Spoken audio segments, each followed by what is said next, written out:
What's good, y'all? It's Guavaa, and in this video we're going to be learning more about how there are brown skin and copper tone people like myself and you in all parts of Asia, China, Korea, you know what I'm saying? Stuff that they don't teach us in the schools, you know what I mean? You know? So I'm here to bring the knowledge to you. I found these videos and I wanted to share them with you. So this is part 2. I just did another one. You can go check that out, part 1, right before this one. Make sure you like this video, comment how you feel, and subscribe if you would like to see more videos like this from me. And if you would like to be a part of a community of open-minded and free thinkers, make sure you subscribe. Also turn on post notifications so you know every time I post, so you don't miss a post. And watch to the end so you don't miss a thing, okay? Let's get into it.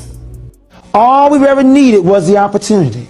To be black means to be the best. We deprogram our students right now. See, on a plantation, Abraham Lincoln figured out you have 300 slaves, you have one master. That's a lot of work to watch that many slaves. Why don't you let them go? But don't teach them who they are. Don't give them their story. Notice the word his story. That's all history is. Don't give them their story. Don't make them feel good about themselves. Then you won't have to watch it. They will even say in 1988, 89, 90, 91, they will even say to be white is to be smart. To be black is to be what? To be dumb. We have to deprogram about 200 years of brainwashing. But remember, the first step is you need to know who you are. You are an African American people. Your history did not begin in 1619. It began 4 million years ago. And when you start talking about good hair and pretty eyes, your hair is good hair and your eyes are pretty eyes. You are beautiful just the way you are. When you do well in school or when you do poorly in school, there are only 4 ways to attribute it. You can attribute it to your ability. You can attribute it to effort. You can attribute it to luck. And you can attribute it to the nature of the task. It was either easy or hard. For example, if you think you're good in math, if you got 100 on a math test, you would probably say, I'm good in math, and that's why I got 100. And if you got a 40 on the math test, you would probably say, I didn't study hard enough. You would never question your ability because you believe you're good in math. So if you got 100, you attribute it to your ability. If you got a 40, you probably say, I didn't work hard enough, which means the next time you take a test, you will study harder. But if you feel, I'm not good in math, I'm not good in science, if you got 100 on a test, you would probably say, it was luck. Or you would say, it was easy. And if you got a 40 on the math test, you would probably say, well, I never was good in math. What happens is, when you do not feel good about yourself, you won't work harder the next time because you attribute the bad grade to your ability. I want you to attribute your success to your ability. And if you do a bad job, if you did not do well on a particular test, attribute it to effort. It's a real good feeling when you never give up on yourself, when you always believe in yourself. You see, many of us are afraid to try. We give up because we doubt our ability. It's called a psychology of performance. Never question your ability. Always believe you didn't work hard enough. Always know that you're capable. You just have to put in the work to gain the knowledge that you need for next time. Every time you fail, it's not a fail. It's a lesson. And it was necessary for your growth. When we look at people of Asian descent, we say that those are Chinese eyes. Those are not Chinese eyes. Because the reality of this is that I could take you into parts of Mali, in Africa today, that you will see African folk that look very Asian. There are parts of the people that live around the Sahel that if you looked at them, you would think that they were Chinese. You would think that they were Asian because of their eyes are so slanted. Look at Nelson Mandela. Look at his eyes. Why is his eyes like that? It is because he comes from a people known as the Khoisan. The Khoisan San were a people who today are called derogatorily. They're not probably today called it, but they were called derogatorily Hottentot Bushmen. The Kalahari Desert, strong winds. Africans would slant their eyes because the winds would blow in their face. As the winds blew in their face, they would slant their eyes. Nature has it again. Nature loves us. So that when you are born into a system where you are forced to slant your eyes, as the generations continue, your generations, your descendants are born with slanted eyes so that you don't have to exert that muscular situation on your eyes. So Asians being caught in the Caucasus Mountains, when you look at Asian people, you will notice that in this area here, you will notice that like the Japanese, the Chinese, Korean, all have different slants to their eyes. Some eyes go up, some eyes go straight back, and some slant down. It's according to where you were in the mountains or where you were in terms of those ice winds blowing in your face. Now, it's 2,000 degrees. Now, we ain't talking about the wind chill factor yet. When you talk about the wind chill factor in terms of snow blowing in your face, you're going to squint your eyes.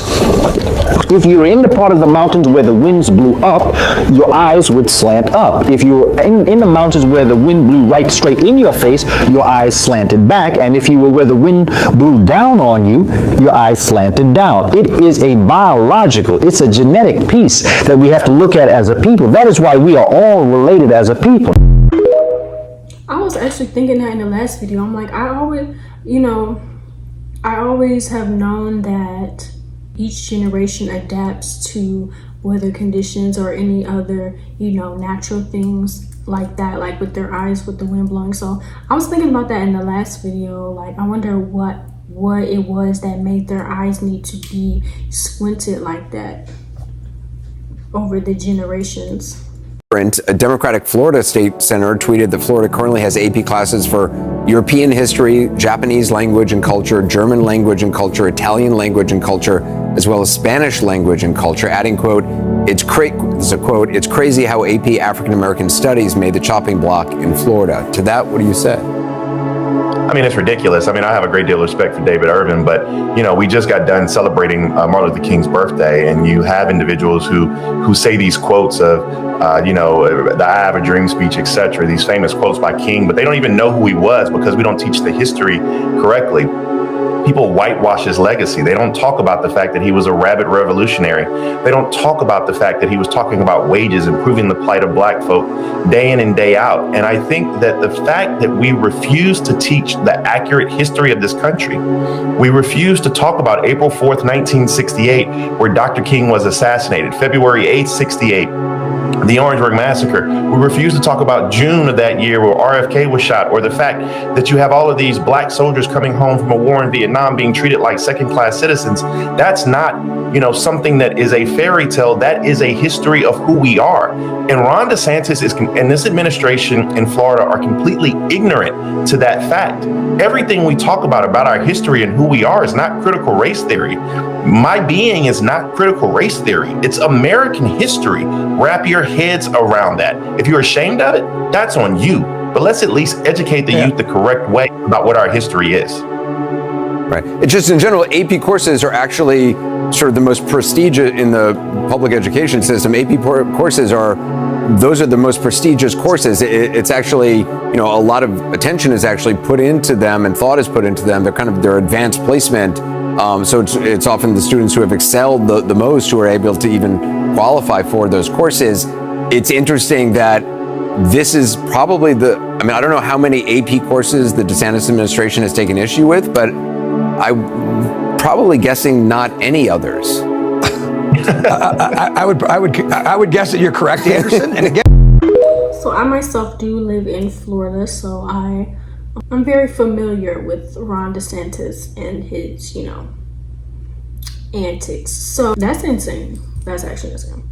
I can understand dismantling the school system and like the curriculum that they have and redoing it to be more accurate, but don't take things out. Like, don't take important things out and make it as if it didn't happen. They just be doing everything they don't have no business doing. That's all they do. Ridiculous.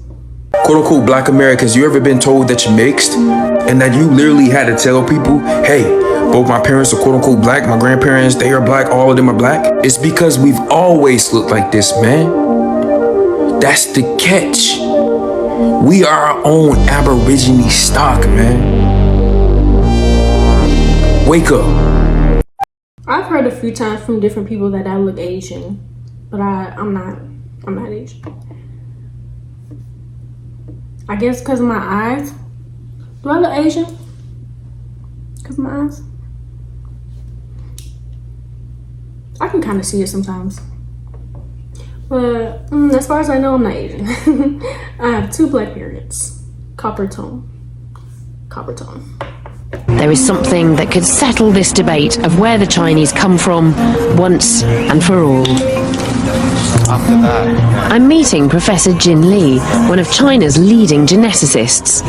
Recently, he led a project that set out to prove that the Chinese evolved independently from everyone else, from Homo erectus, here in China. Before the project started, I was hoping that I could identify or could be able to find the evidence that support independent origin of Chinese in China, because I'm a Chinese and came from China, and through the education process, I always believed that there was something special about Chinese. He singled out a male genetic marker which only appeared about 80,000 years ago in Africa. So any man who carries that marker must have recent African ancestors and can't be descended from the more ancient Asian Homo erectus. Jin took DNA from over 160 ethnic groups around East Asia. Over 12,000 samples.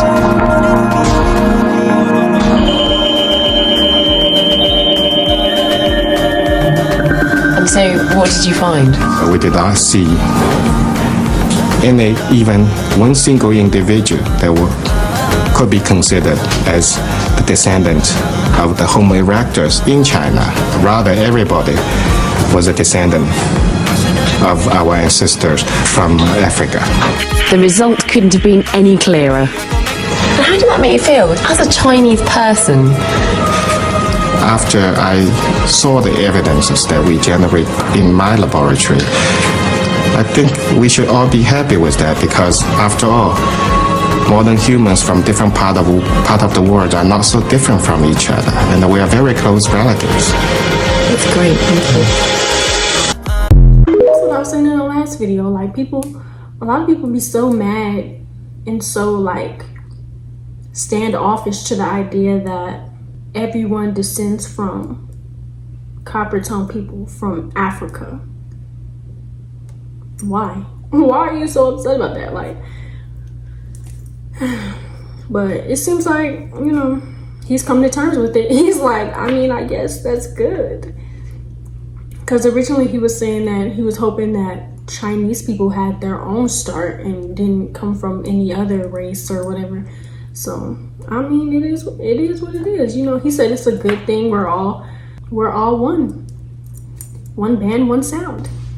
But that's all the videos I have for today. Comment down below if you enjoyed this, if you learned anything. Make sure you like the video. Subscribe if you would like to see more videos like this from me. And if you would like to be a part of a community of open-minded and free thinkers, make sure you subscribe. Also, turn on post notifications so you know every time I post, so you don't miss a post, okay? Comment down below if you got to the end of this video. Comment down below so I know you were a real one, so I know you got through this with me, okay? I'm on the road to 10 subscribers, 15, 20, 25, 30, a million, a trillion, you know. I'm at 9 now, so, you know, let's get me up to 10, and then the next goal is like 15, and then like 20, and then, you know, we'll go from there.